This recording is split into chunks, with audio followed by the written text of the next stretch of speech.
দুইটা মেশিন দেখাবো, একটা হলো button normal button attaching machine, আর একটা হলো তোমার স্ন্যাপ বাটন অ্যাটাচিং বাস শ্যাং বাটন। ঠিক আছে, এই পিছনে দেখো একটা অ্যারোর চিহ্ন দেওয়া স্টিল প্লেট আছে, অ্যারোর চিহ্ন দেওয়া একটা স্টিল প্লেট। এই এখানে যে অ্যারোর চিহ্ন দেওয়া এই যে ইন্ডিকেটরটা আছে, এটা যেখানে থাকবে ওই হোলে বাটন হবে।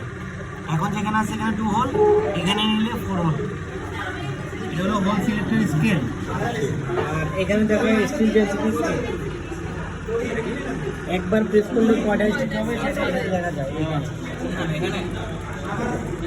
এটা এটা বাড়ায় দিলে তখন আপনার বোতামের ইয়েটা বেশি হবে, হ্যাঁ, মানে অনেক টান সহ্য। আর এটা হলো বাটন ক্ল্যাম্প, এটা হলো লিভার জ, লেফট অ্যান্ড রাইট দুইটা আছে। লিভার জ, এটা হলো থ্রট প্লেট, কোনো ফিডব্যাক নাই।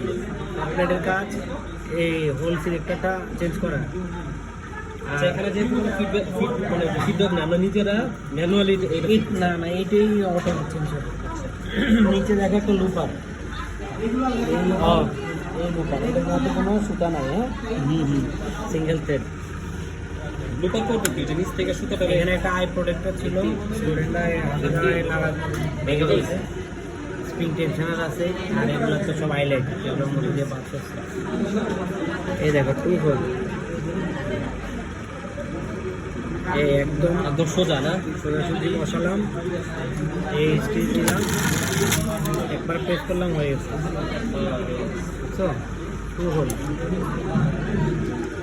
একবার প্রেস করবো। একদম সোজা রাখতে হয় না, আমি বাঁকা দিলে কি হবে, নিডেলও ভাঙবে, বুতামও ফুটে গেল, বুতামও ভাঙবে। ওটা ভাঙা ছিল, বুঝছো।